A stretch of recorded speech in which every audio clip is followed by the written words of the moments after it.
Nanti kita pelan-pelan ya. Pelan-pelan, santai. Yang penting tidak hanyut nanti dalam mimpi ya. Nanti kalau terlalu santai kan hanyut dalam mimpi. Ini bisa pakai ini ya Mas? Bisa. Oke.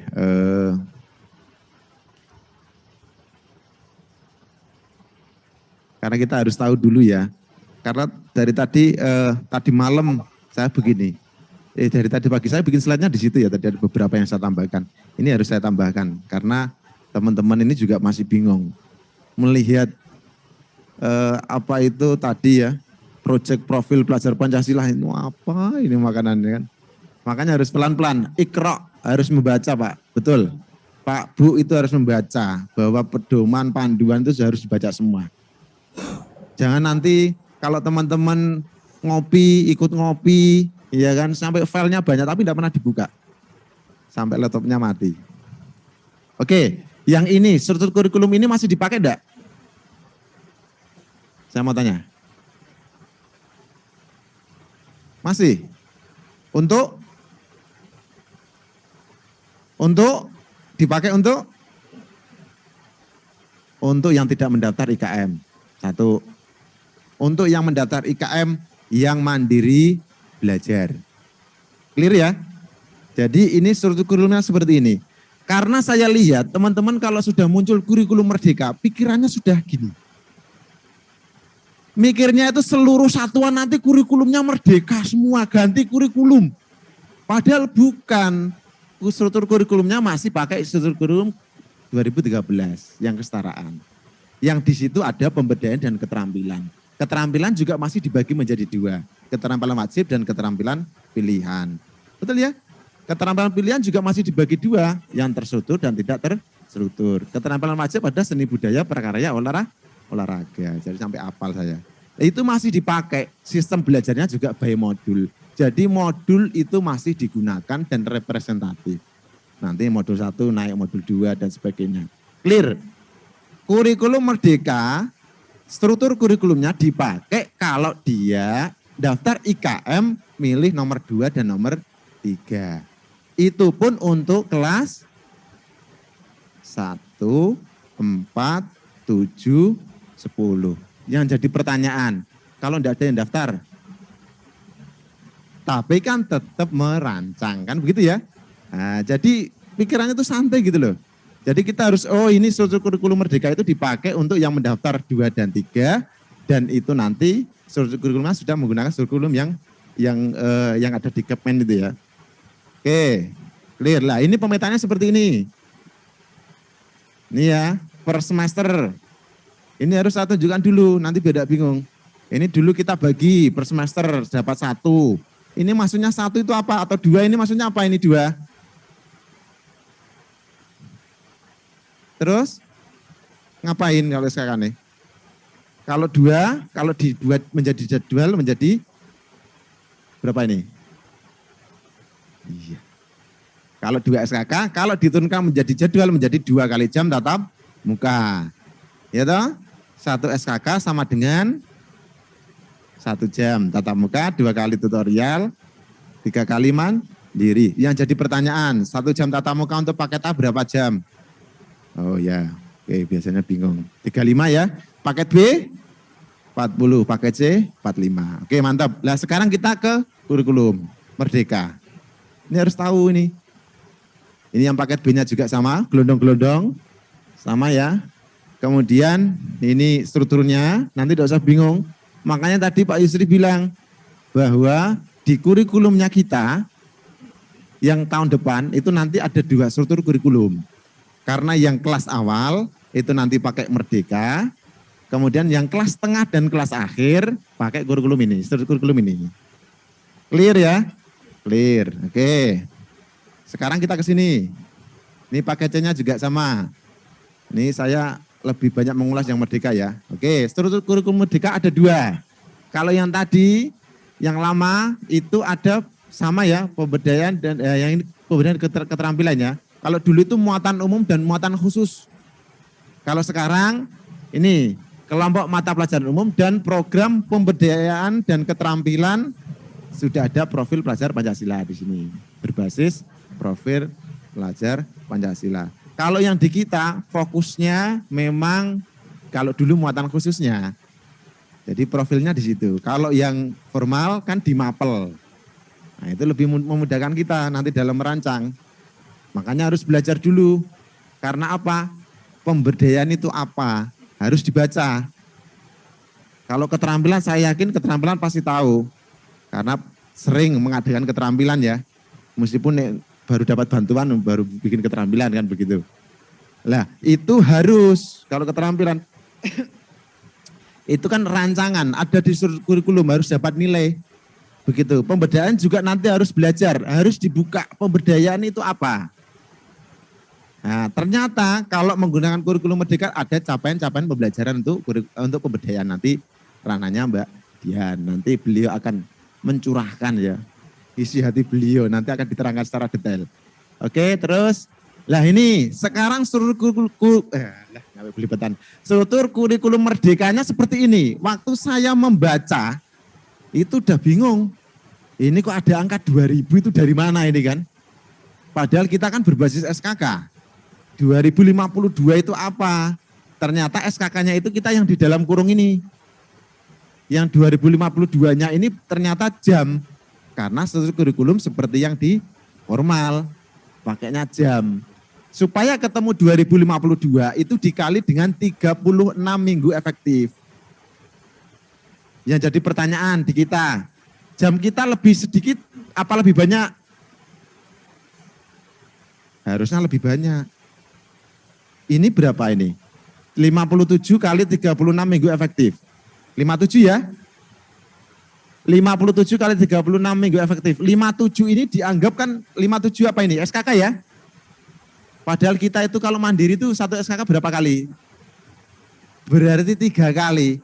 Tanpa belajar malah lebih dari ini ya jamnya ya. Logikanya kan begitu. Kita itu berarti minimalis. Angka 2052 jam ini minimalis. Karena dianggap tatap muka. Padahal satu SKK kita ada 2 kali. Kalau mandiri bisa 3 kali. Berarti lebih dari 2052 jam. Nah ini clear. Oke lanjut. Ini harus diterangkan lah. Sekarang pemetaannya kita berbeda dengan yang kemarin. Kalau yang kemarin kita base semester. Kalau sekarang kita langsung per fase. Nanti jangan dipotong per semester lagi. Kita sudah ada pakainya fase SKK-nya. Clear ya, paham ya? Nanti bayar seperti ini. Kalau yang tadi kan satu semester 1. Jadi menjadi yang harusnya PAI 2, semester 1 menjadi 1, semester 2 menjadi 1, kan begitu. Waktu dulu, sekarang kita per fase. Langsung, berarti 3, 4. Lah ini nanti kita akan bedah. Gimana sih cara mengisi itu? Apa hanya asal atau atas dasar kemanusiaan dan suka begitu ya? Tinggal ditulis. Lah ini nanti kita coba. Lah ini pun nanti runutnya hasil dari analisis konteks. Makanya analisis konteks juga harus belajar. Begitu, karena nanti runut sampai nanti SKK ini kira-kira apa ya. Nanti dikasih berapa jam ya, begitu. Oke lanjut ya. Ini yang paket A, kemudian yang paket B ini seperti ini, sama semua. Supaya ketemu angka di sini itu pengali dengan 36 minggu efektif. Kalau yang di kelas akhir 32. Ini kemarin sudah saya tuliskan ya dengan tim. Nah ini ya. Ini tuliskan ini kemarin Pak Eko juga dituliskan bahwa yang kelas 9 itu sejumlah 32 minggu efektif. Supaya nanti ketemunya pas yang tadi ya. Nah, kemudian alokasinya ini juga berdasarkan SKK pada program pemberdayaan dan keterampilan. Ini pembagiannya seperti ini. Sudah langsung per tahun. Kita anggap begitu. Per tahun ya kita anggap. Kalau fase D itu kan 3 kelas ya. Fase D. Kalau yang dulu kita langsung ke per semester. Kenapa? Karena di rapot. Di rapot itu ada beban SKK. Makanya kita harus nulis. Oke ya, kalau yang sekarang, kalau yang besok rapotnya musuh belum keluar kan sudah merancang, enggak ada itu. Gitu loh. Jadi kita sudah ke sini supaya pas. Oke, kita lanjut lagi. Nah ini struktur kurikulumnya untuk yang paket C sama ya. Nah ini kalau yang ini ada merah-merah ini kan kita ada,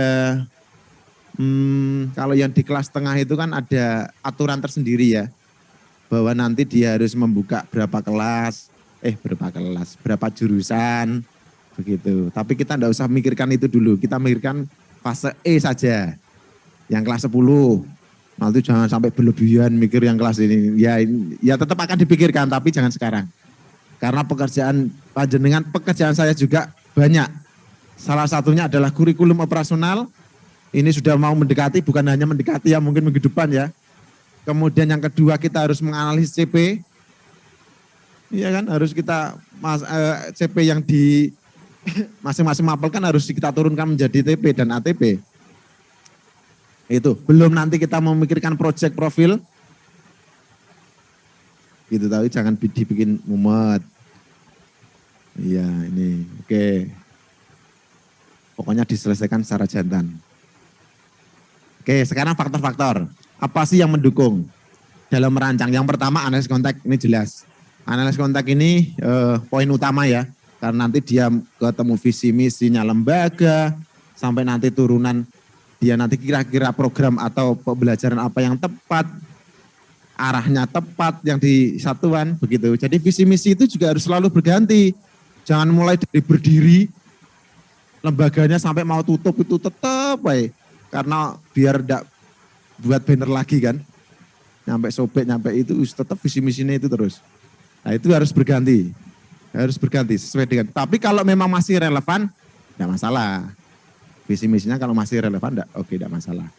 Oke, terus yang kedua adalah mencermati struktur kurikulum yang tadi sudah saya tunjukkan. Kenapa kok muncul 2000? Lah itu dari situ asal mulanya. Kemudian yang ketiga adalah menganalisis capaian pembelajaran tiap mata pelajaran.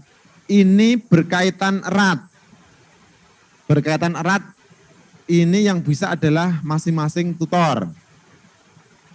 Misalkan kayak matematika, contoh ada 5 elemen. Nah, satu elemennya itu ternyata setelah saya analisis, TP-nya itu bisa menjadi 12 atau 13. Logikanya TP yang 12 atau 13 ini berarti membutuhkan waktu lebih banyak untuk menyelesaikan itu. Untuk menyelesaikan TP itu berarti SKK yang diminta harus lebih banyak. Karena TP-nya lebih banyak.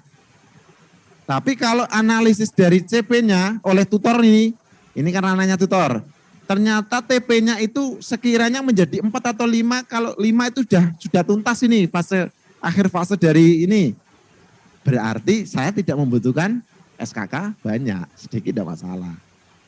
Nanti baru pola pembelajarannya mau pakai tatap muka, mau pakai tutorial, mau pakai mandiri nanti harus diatur. Begitu, makanya ada pendekatan. Meskipun agak beda ya. Agak beda tapi maksudnya kita realistis lah yang di lapangan. Nanti saya tunjukkan contoh-contohnya. Kemudian organisasi SKK sama penyusunan jadwal. Oke, pendekatan yang dipilih. Nah ini sekilas analisis konteks yang tadi sudah diuraikan panjang lebar sama Bu Maria ya. Meskipun tadi tak lihat ya saya ngantuk-ngantuk barang gitu ya. Kurang rungokke. Padahal materinya sangat luar biasa sekali. Betul. Jadi saya sering komunikasi dengan beliau itu saya mendapatkan ilmu banyak. Ternyata seperti ini ya, meskipun belum tentu benar yang saya kerjakan ya, tapi kan minimal sudah berusaha. Minimal seperti kayak peneliti yang tidak jelas-jelas begitu kan.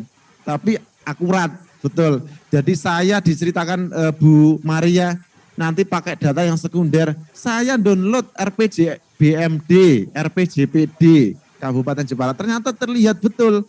Oh ternyata Pak Bupati itu di tahun ini itu menginginkan penguatan ekonomi kreatif. Oh ya berarti pas saya nanti keterampilannya ini. Begitu. Kebijakan dari Ibu Kepala saya, oh iya berarti pas, relevan. Baru nanti dimixkan, makanya ada interpelasi ya Bu ya. Dimixkan dengan SDM. Contoh lagi, kemarin kita mau menyelenggarakan keterampilan rotan. Ini realita. Keterampilan rotan. Saya sudah punya kurikulum. Kita sudah merancang.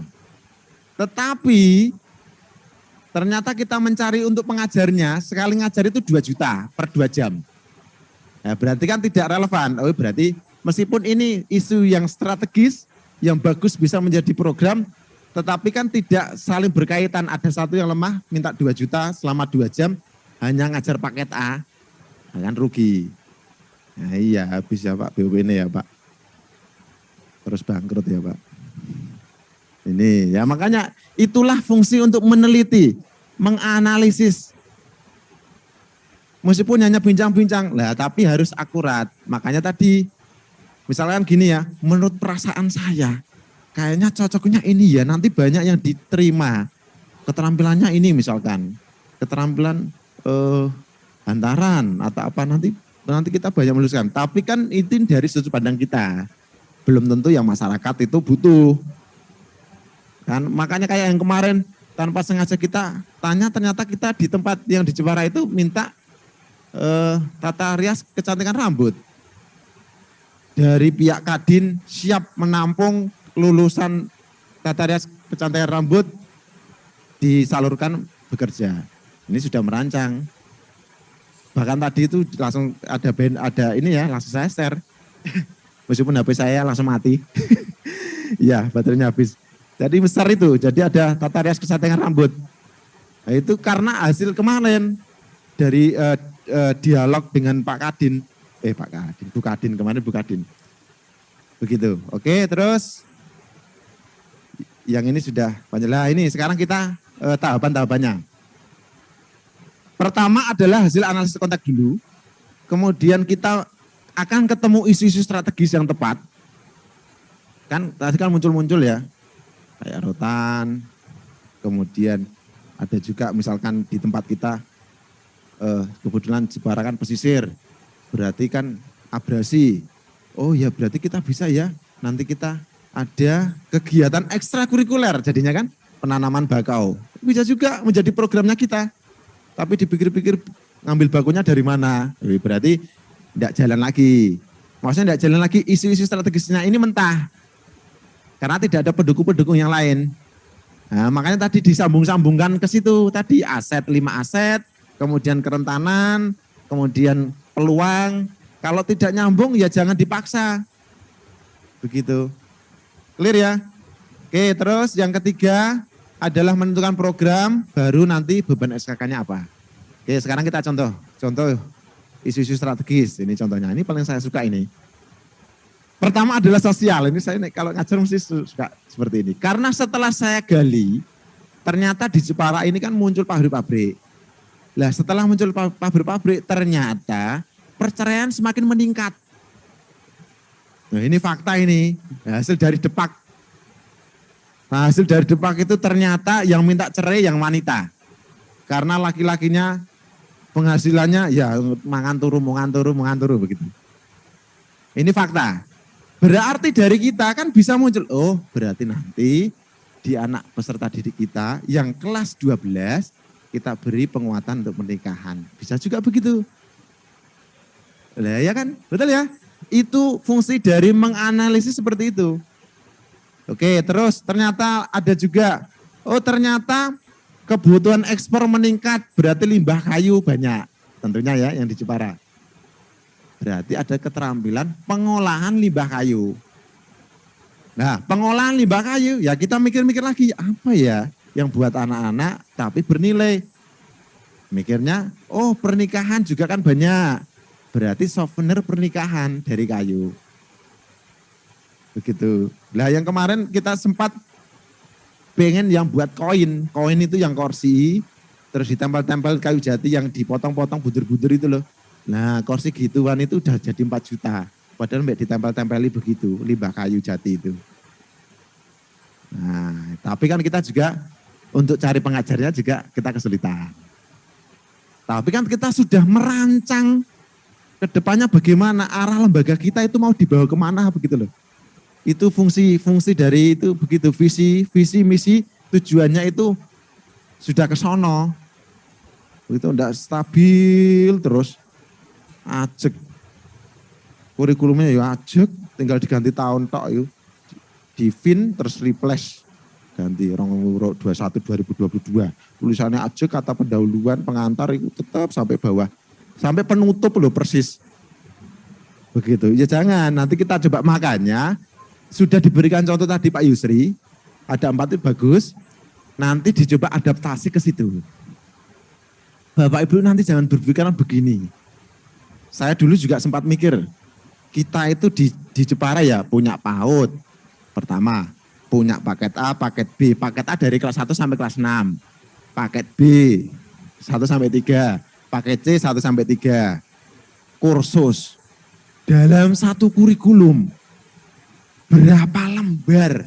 Pertama kali, kita sering dengan Bu Maria, ini berapa banyak Ibu? Nanti berapa banyak? Ternyata hanya 30 halaman.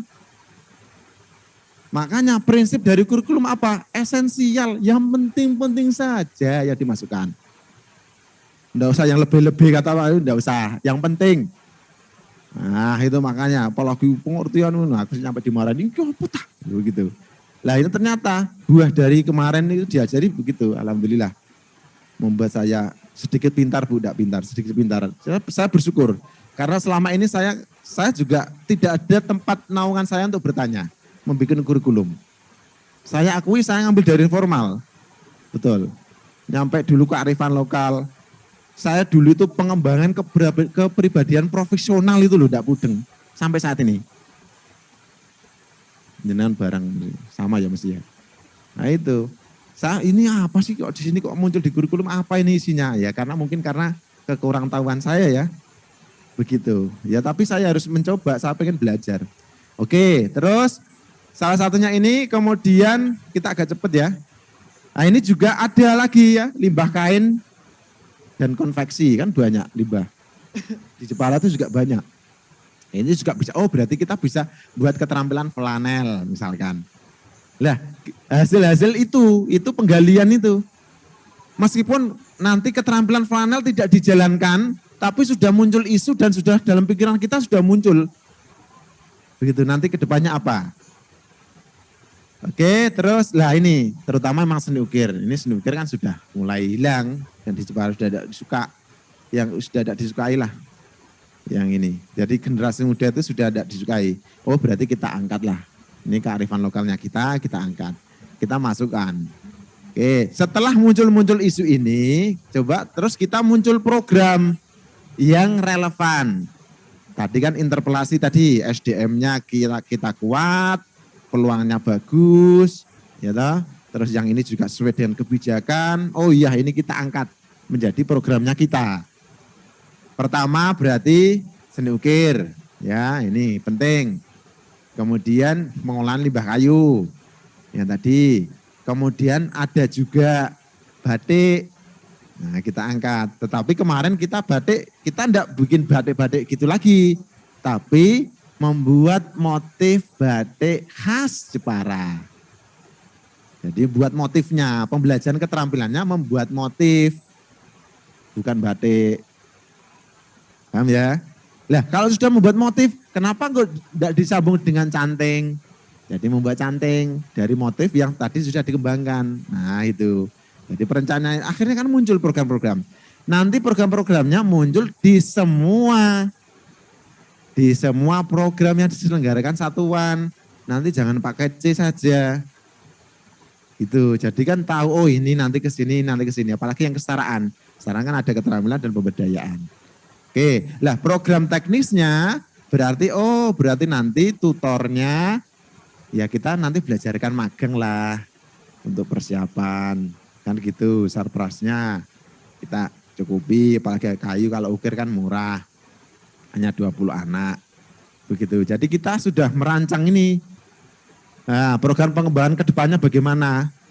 Kemudian juga magang-magang di Galeri Nalendra juga begitu.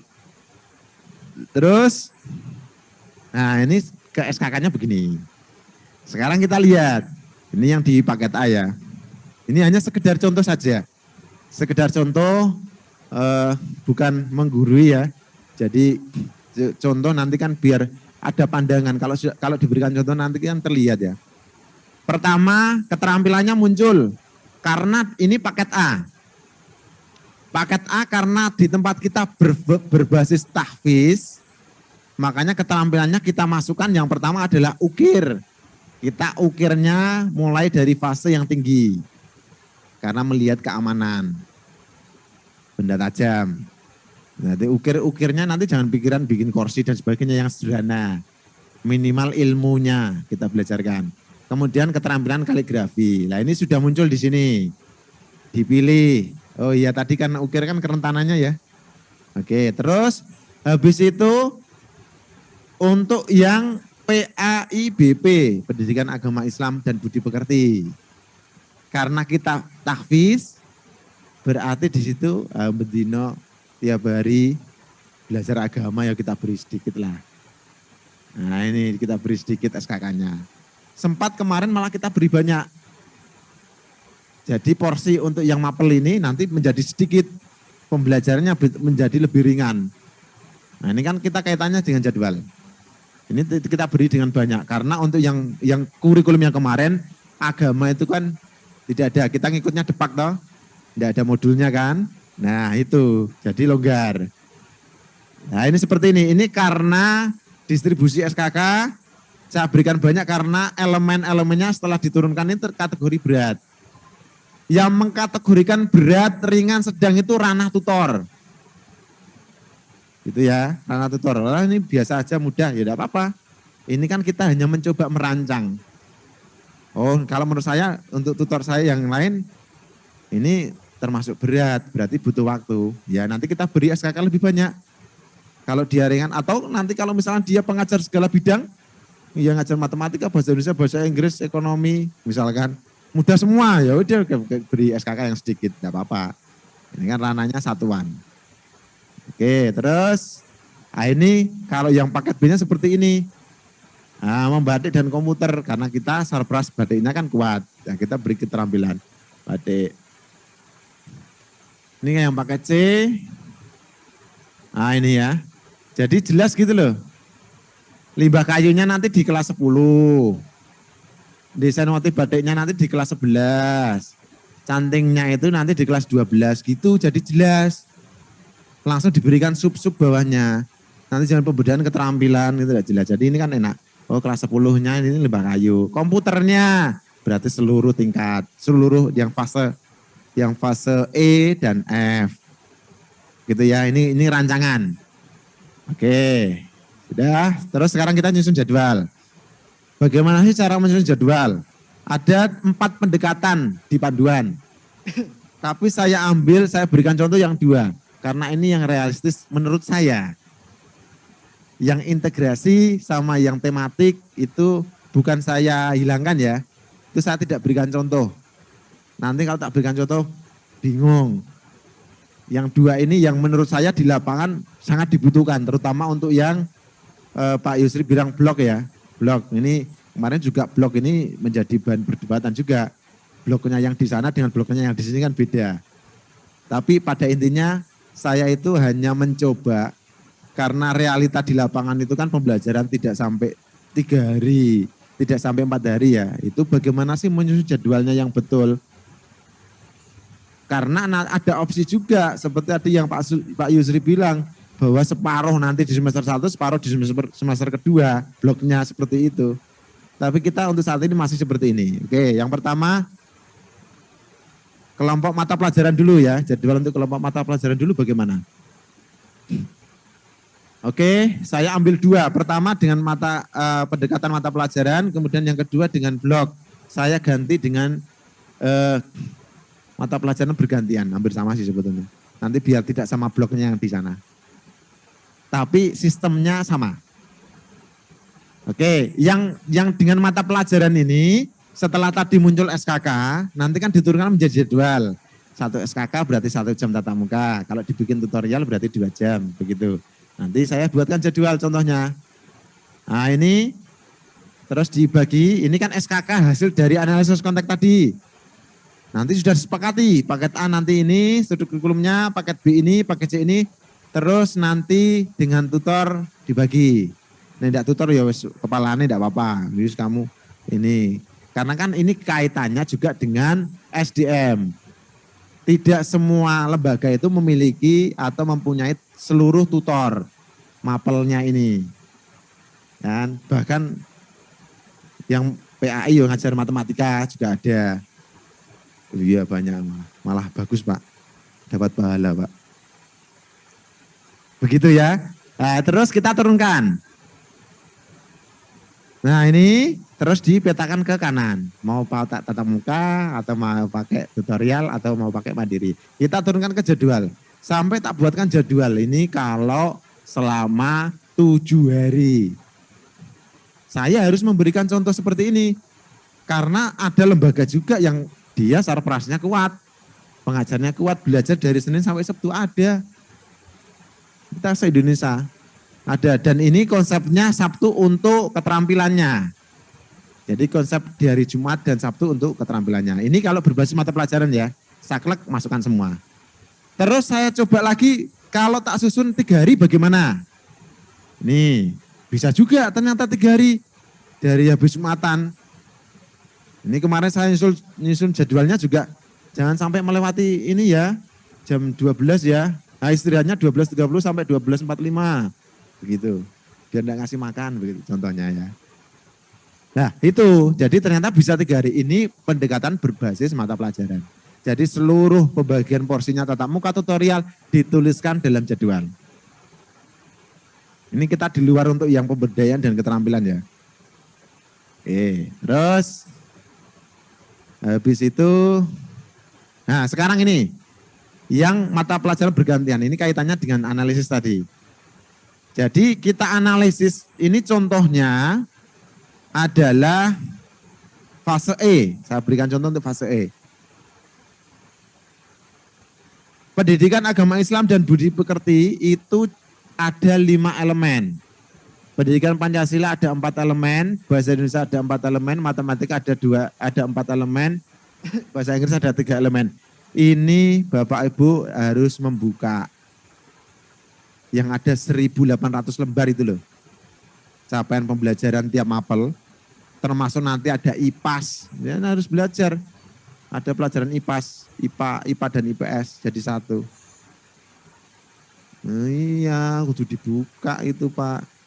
Ojo anggar download, bagaimana bitly, wis anggar di download terus tapi tidak pernah dibuka. Dibuka, Iqra, dibaca di situ. Nah di dalamnya nanti terlihat. Meskipun 1.800 itu berdarah-darah ya. Lihat halaman itu ngeri-ngeri sedap. Langsung kontrol V, matematika atau biologi dan sebagainya. Begitu. Langsung ambil lihat. Ternyata ini hanya sekedar contoh. Ini elemen-elemennya saya bagi termasuk PJOK dan seni. Jangan lupa PJOK dan seni. Kalau yang dulu PJOK seni masuk di keterampilan. Keterampilan wajib ya. Betul, keterampilan wajib itu seni budaya, olahraga, prakarya. Keterampilan pilihan baru dibagi 2. Terstruktur dan tidak terstruktur. Yang terstruktur itu SKKNI. Yang tidak terstruktur itu bikin bolu, oblok-oblok misalkan, tidak apa-apa. Langsung selesai. Begitu. Kue lapis ya, si oblok-oblok begitu ya. Oke. Lah ini dia mengkategorikan sedang ini tutornya. Ternyata misalkan ya, matematika 4 kalau saya turunkan menjadi TP itu ada 35. Loh 35 dari mana sih? Ini contohnya seperti ini. Saya berikan contoh untuk bahasa Indonesia. Jadi kita mix. Ada satu elemen bahasa Indonesia. Ternyata dia diturunkan, dianalisis oleh tutor bahasa Indonesianya. Satu elemen itu menjadi 6 butir tujuan pembelajaran. Asumsinya kalau satu elemen itu 6, berarti kalau 5 elemen 30. Ini kan asumsi ya, 25 atau 30. Itu yang tahu kan tutor bahasa Indonesia. Dia melihat seluruh TP-nya. Makanya menganalisis TP ini kaitannya dengan lokakarya.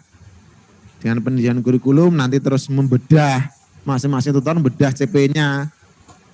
Oh CP saya ini TP-nya banyak ya, saya butuh SKK lebih banyak. Itu maksudnya. Kalau yang ini 2 SKK udah cukup, udah bisa. Ya itu. Jadi pengaruhnya di situ, menganalisisnya itu.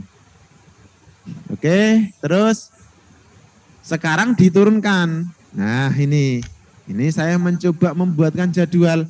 Kalau dia kategorinya dia berat, berarti tiap minggu harus ketemu. Karena TP-nya banyak. Tapi kalau dia kategorinya sedang atau mudah, bisa per 3 minggu atau 2 minggu ketemu. Harus model seperti ini, baru nanti pembelajarannya bisa muncul seperti ini. Saya buatkan mulai dari habis maghrib sampai setengah 10 malam. Ya, mulai dari jam 18.30 sampai jam 21.30. Berarti satu hari itu bebannya hanya 4 jam pertemuan. Meskipun kalau real terjadi, apalagi di musola, Isya ini mesti tidak ada istirahat paling matematika sak jam toh, istirahatnya lebih banyak, rokok dengan temannya, baru nanti terakhir ini jam setengah 8, setengah 9, setengah jam itu untuk mata pelajaran IPS. Memang ya Pak? Nah iya. Lah ini adalah desain seperti itu. Jadi tiap minggu dia harus berganti. Kecuali untuk mapel-mapel yang TP-nya tadi, kategori berat yang harus ketemu. Dia minggu pertama, minggu kedua, minggu ketiga, minggu keempat. Selama 4 minggu. Baru nanti minggu depannya mengulang lagi. Seluruh mapel dapat. Jangan nanti pembelajaran tiap dari dulu itu selalu yang di UN kan. 7 mapel. Nah terus yang lain bagaimana nilainya? Iya. Mandiri Pak. Nah, pakai apa mandirinya? Ini juga mandiri. Ada kontrak belajarnya kan begitu. Ya sementing mandiri paling gampang. Mandiri Pak. Lah ini jadwal-jadwal seperti ini. Ini 3 hari. Terus saya berpikir lagi. Coba ya tak bikinkan jadwal yang lain. Misalkan. Ini tak coba. Selama kan tadi kan sampai perputarannya kan sampai 4 minggu. Coba kalau 2 minggu. Ternyata bisa juga ini ranahnya nanti ya, satuan ya. Nah, minggu pertama dan minggu kedua bisa. Terus minggu ketiganya nanti ngulang. Ternyata di sini matematik ini hari Sabtu Minggu. Saya coba buatkan Sabtu Minggu karena teman-teman kan kebanyakan juga Sabtu Minggu. Bagaimana sih kerancangnya? Ya, ini berarti matematika di hari Sabtu. Karena dia tadi TP-nya, menurut saya, pengajar matematika TP-nya berat, berarti tiap hari ketemu. Tiap minggu, mohon maaf, bukan tiap hari. Tapi kalau yang misalkan bahasa Indonesia juga berat, yang bahasa Inggris ini mohon maaf untuk pengajar bahasa Inggris ya. Mohon maaf, karena tadi saya melihat hanya 3 elemen, ini kan atas dasar saya. Nah, berarti dia hanya per 2 minggu sekali ketemu. Jadi minggu pertama ketemu dan minggu ketiga ketemu. Minggu kedua libur. Nah terus bagaimana tadi konsepnya? Saya kembali lagi dulu ke atas. Jadi dia nanti mandiri, baru tatap muka. Clear ya? Jadwalnya ya. Tidak ketemu tapi dia itu konsepnya mandiri. Makanya dengan konsep mandiri itu sebetulnya memberikan ruang juga ke kita. Kalau yang milih nomor 2 dan nomor 3 itu kan membuat bahan ajar. Selama memang analisis dari capaian pembelajarannya itu masih relevan dengan modul, kita bisa menggunakan modul yang ada. Nah sayangnya memang kita juga, yang modulnya ini juga kita tidak, ini sak bener ini menerangke bab apa dah gitu ya. Nah, itu kan, ya harus mix. Kalau modulnya ini untuk CP ini bisa dipakai modul ini, tidak harus buat. Tapi lebih disarankan lebih buat. Lah buat apa harus dengan cetak? Enggak, YouTube banyak sekarang. Pembelajaran banyak, tapi harus dirancang. Gitu loh. Itu butuh waktu. Oke, ini clear ya. Terus, ini jadwalnya 2 minggu. Nah sekarang kita coba untuk yang pemberdayaan dan keterampilan. Yang berbasis proyek. Ini saya hanya untuk jadwalnya, nanti yang detailnya dengan beliau ya. Beliau. Jadi kita bisa juga skemanya tiap minggu. Misalkan dibuat di hari Sabtu, atau di hari Jumat, atau hari Kamis. Jadi konsep keterampilannya itu di seminggu sekali. Nih kotak-kotak ini tiap hari, tiap minggu ya istilahnya ya. Yang tadi kan konsep untuk mapel umum, sekarang konsep untuk keterampilan dan pemberdayaan. Ingat, jenengan itu ada itu loh ya, beban keterampilan dan pemberdayaan. Dan itu kurikulum merdeka malah wajibnya di situ kuatnya. Lah itu makanya skemanya bisa seminggu sekali. Atau bisa juga dalam 1 bulan itu minggu terakhir. Blocking. Jadi nanti pembelajarannya 3 minggu saja. Yang terakhir khusus untuk keterampilan dan pemberdayaan. Atau bisa juga akhir semester, ngambil 2 bulan. Berarti kalau satu semester ngambil akhir bulan untuk keterampilan dan pemberdayaan, kan nanti malah cenderung ke sini. Cenderung teman-teman mungkin ke sini. Karena yang relevan, keterampilan itu kan langsung tiap hari gitu kan, tuntas gitu kan. Nanti tinggal ada proyek-proyeknya apa, nanti biar dituntaskan sekalian selama 1 bulan atau 2 bulan.